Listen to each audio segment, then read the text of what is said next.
Et du respect, bien sûr, pour son âge.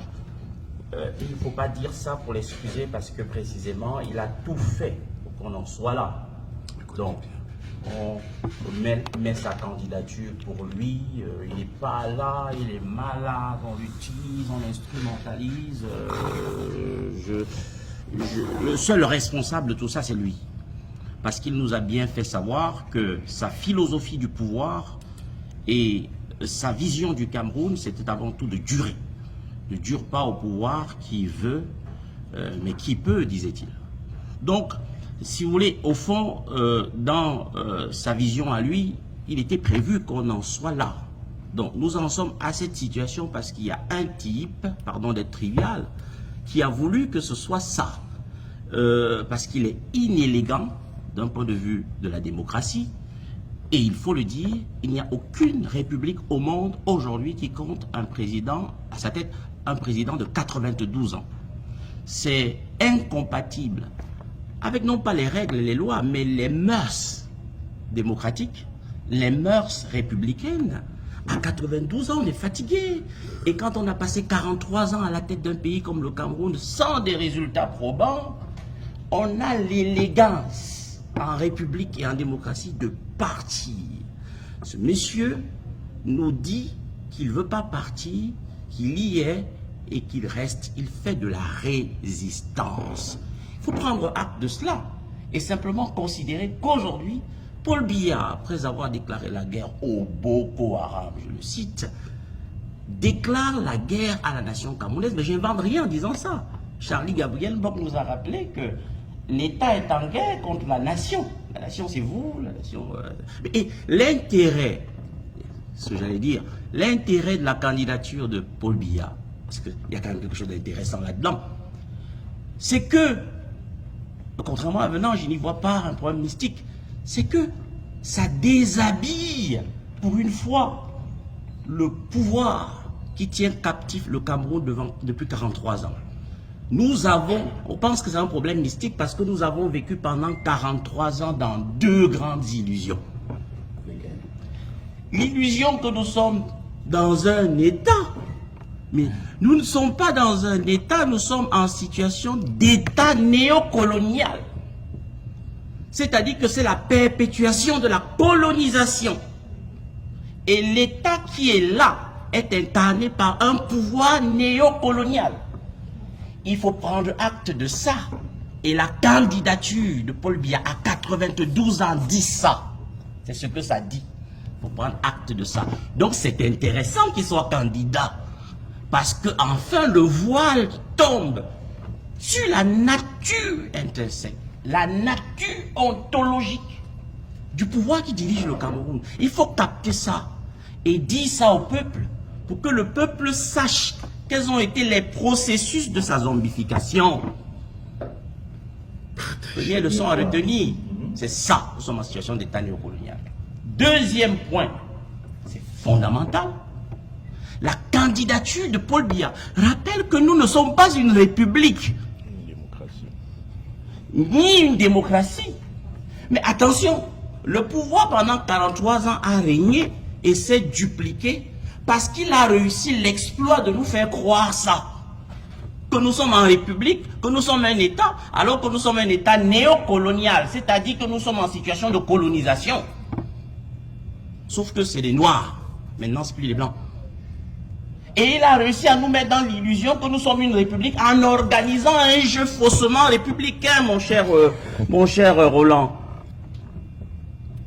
Puisqu'il admet les partis politiques, puisqu'il dit que vous pouvez aller à Equinox bavarder le dimanche, puisqu'il dit que vous pouvez insulter Paul Biya, sa fille et sa femme sur Facebook, et vous en contenter, sans jamais vous préparer à une authentique dynamique révolutionnaire. Je suis un marxiste. Je suis un gars du Manidem. Enfin, je le fus. J'ai pris ma carte au Manidem il y a plus de 20 ans de cela. Je l'ai perdue, je ne sais plus où elle se trouve en ce moment. Mais je suis authentiquement marxiste. Donc, cette dynamique de zombification qui n'ont pas loupé la presse, nous-mêmes, nous avons été victimes de cela. On y a cru. On a cru qu'on était en république. Mais il faut donc prendre acte aujourd'hui que nous sommes dans une sorte de situation qui est d'ailleurs consubstantielle à l'État néocolonial et au système capitaliste. Nous sommes avec des sociétés atomisées parce que le néolibéralisme, pour fonctionner, a besoin d'atomiser, de diviser, d'ethniciser. Donc nous avons un ensemble de villages au Cameroun gouvernés par un grand chef de village. Donc dans son imaginaire, c'est un chef de village et le chef ne démissionne pas. Il meurt au pouvoir.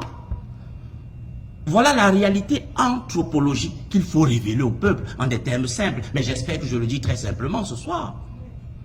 Donc je me résume. Deux réalités que nous révèle la candidature et la présence dans le jeu électoral de Paul Biya à 92 ans, après 43 ans de pouvoir bon sang. Nous sommes un État néocolonial, donc nous sommes colonisés. Nous ne sommes pas une république. On nous a menti. On ne nous voit pas comme des gens de la République. On nous voit comme des petits, comme des Bamileke, comme des Sawa, comme des Bassa. Et je termine par là, en évoquant un concept que je pourrais développer plus tard. On a procédé, je convoque encore Mars, compte tenu de cette situation, à une division ethnique du travail. Et on a assigné les gens. On a demandé à certaines communautés de ne jamais tenter, oser, imaginer faire de la politique. Si vous entendez les gens au Cameroun répéter comme un mantra, un Bamileke ne sera jamais président au Cameroun sans que ça ne gêne personne, c'est parce qu'en situation néocoloniale, on dit ça. Ça ne dérange pas, c'est normal. C'est pourquoi ça ne gêne pas.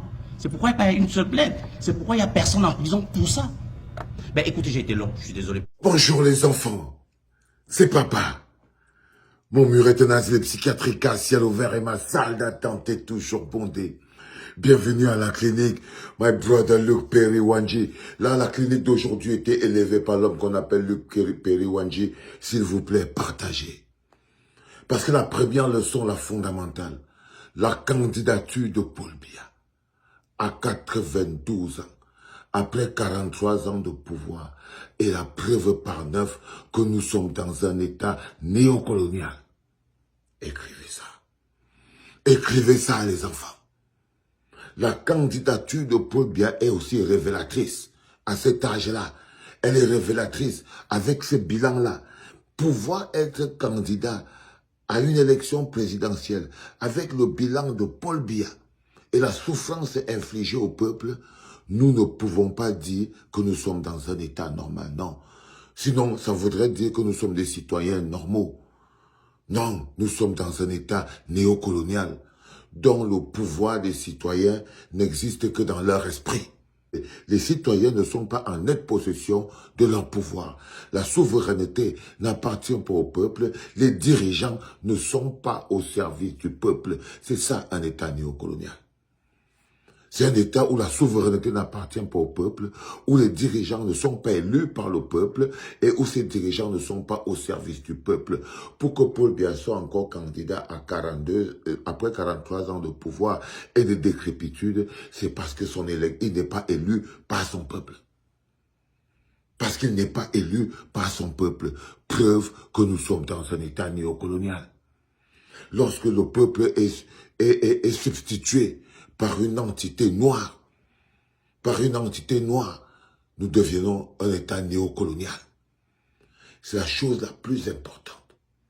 Dès l'instant où vous vous rendez compte que vous êtes dans un État néocolonial, chaque élection est une forfaiture. Dès l'instant où vous intégrez que vous êtes dans un État néocolonial, vous comprenez que chaque élection est un prétexte de faire perdurer le pouvoir. Chaque élection est un prétexte de faire perdurer le pouvoir. Cette élection que vous voyez qui arrive là est un processus néocolonial qui a pour but d'enfanter, donc de faire perdurer le pouvoir. L'élection, c'est l'accouchement. C'est l'accouchement, c'est-à-dire la transformation, la perpétuation du pouvoir néocolonial. Cette élection est le processus par lequel le pouvoir néocolonial qui dirige le Cameroun veut et va se perpétuer. Captez-le, les enfants. Parce que je l'ai capté. C'était papa.